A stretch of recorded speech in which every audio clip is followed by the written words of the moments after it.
It's your wake-up call. Well, this morning from the book of Psalms 139, the psalmist declares this question or statement. It's not really a question. It's rhetorical. He makes a statement. He asks this question: where can we go to basically hide from the Lord? He said, "There's not a place." Now, before I read you the passage, I want you to understand that we live in a day where people's thoughts and their statements and the way that they look at church is a little skewed and probably not always biblical. We have this thought that we need to go find where God is. We make this statement often. Many people say, well, find yourself a church where the Lord abides. Find yourself a place where God is. Don't go there. God is not there. I think you are familiar with all of these statements and how people use them today. I understand the motivation behind them. I understand why people say them, but we really should speak more biblically and more informed. Why the Lord is everywhere. We read in the scriptures and we understand that He's omnipresent. It means He's everywhere at once. I take great comfort in knowing that He is everywhere at once.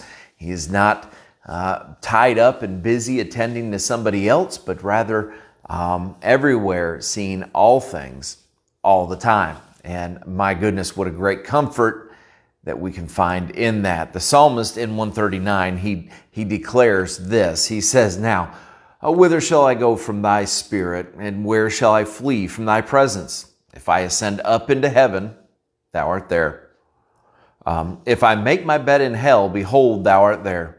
If I take the wings of the morning and dwell in the uttermost parts of the sea, even there shall thy hand lead me, and thy right hand shall hold me.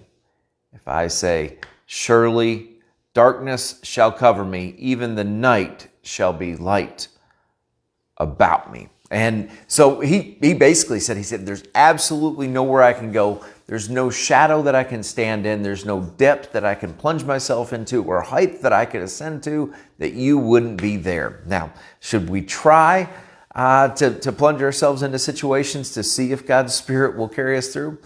Well, I think that's really a silly question that doesn't beg an answer, but rather begs a motivation, begs to hear our motivation behind that.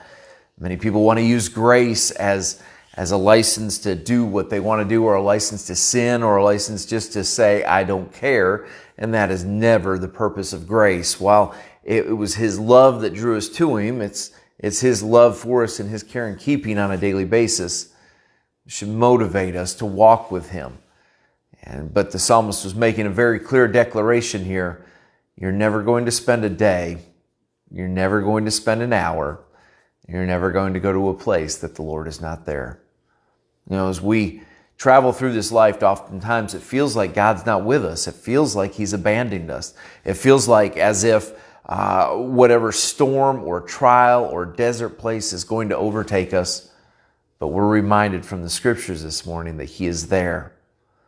Not every time do we believe that He's doing everything on our timetable or our time frame. But He's working His own plans and purposes. If you'll remember the children of Israel as they were traveling out of Egypt, and Egypt was a place of bondage. And as God took them out of Egypt and through the Red Sea and delivered them from Pharaoh's army, they were walking and they started complaining, and God sent them manna from heaven, and so much that, He foundered them on it, as they say here in the South. And we see that God was with them, and they began to complain, and they thought, when is this going to be over? It's not on my timetable. Well, God was there. Why, through every passage in the Bible, you find that God never abandoned His children. Daniel in the lion's den, David and Goliath, the three Hebrew young men in the fiery furnace, God was there. We find even in the New Testament, after Christ's death, burial, and resurrection, He was there for His disciples. So may you understand that even the ones walking down the road to Emmaus. So I want to remind you this morning, no matter where you're at, no matter what's happening, God is there. Let's honor Him in it. We don't have to honor the situation, but let's honor Him. Where can I go from the Lord? There's absolutely nowhere. Well, I hope that you have a wonderful day. I hope this is comforting. I hope as you're walking through whatever season of life it is, that you're reminded that God, He's there.